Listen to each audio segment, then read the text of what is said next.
ये एक ऐसे आम इंसान की स्टोरी है जो सड़कों पर जेएनजी प्रोटेस्ट का हिस्सा बनता है और रातों रात पूरे देश का नायक बन जाता है।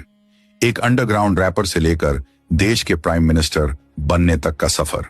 बालन शाह ने पावर में आते ही कुछ ऐसा कर दिया जिसने पुराने पॉलिटिशियंस की नींदें उड़ा दी और वह पब्लिक के दिलों पर राज करने लगा।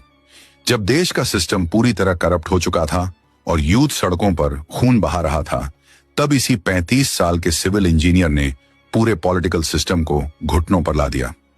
इस स्टोरी में आपको पॉलिटिक्स का वो डार्क साइड और रेवोल्यूशन का वो सच दिखेगा जो आपने कभी इमेजिन भी नहीं किया होगा। कुर्सी की पेटी बांध लीजिए, क्योंकि बालन शाह के रेवोल्यूशन की यह स्टोरी आपको आखिर तक इंगेज करके रखेगी।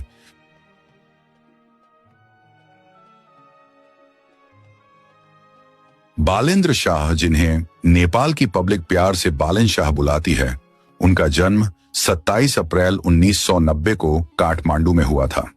एक बेहद ही मिडिल क्लास फैमिली से आने वाले बालन के पिता राम नारायण शाह एक आयुर्वेद प्रैक्टिशनर हैं और उनकी मां ध्रुवदेवी शाह एक हाउसवाइफ हैं। बचपन से ही बालन के अंदर कुछ अलग करने की आग थी। उन्हें म्यूजिक और पोएट्री का गहरा शौक था, लेकिन उन्होंने अपनी एजुकेशन के साथ कभी कॉम्प्रोमाइज नहीं किया। बालन ने हिमालयन व्हाइट हाउस कॉलेज से सिविल इंजीनियरिंग की डिग्री ली और उसके बाद इंडिया के नागपुर में मौजूद वीएनआईटी से स्ट्रक्चरल इंजीनियरिंग में मास्टर डिग्री हासिल की। 2018 में उन्होंने सबीना काफले से शादी की और एक फैमिली मैन बन गए। लेकिन बालन के अंदर एक और इंसान छिपा था और वो था एक अंडरग्राउंड रैपर। साल 2012 में उनका पहला रैप सॉन्ग सदक बालक रिलीज हुआ और 2013 में रॉबर्स नाम के यूट्यूब प्लेटफॉर्म पर उनके रैप बैटल्स इतने वायरल हुए कि वह नेपाल के यूथ आइकॉन बन गए। उनके गानों के लिरिक्स में सिस्टम का करप्शन और आम इंसान का दर्द साफ झलकता था। वो अक्सर अपने गानों में कहते थे कि रेवोल्यूशन इज कॉन्शियसनेस, यानी क्रांति एक चेतना है। लेकिन बालन को जल्द ही समझ आ गया कि सिर्फ स्टेज पर गाने से सिस्टम चेंज नहीं होता। अगर कीचड़ साफ करना है तो खुद कीचड़ में उतरना पड़ेगा।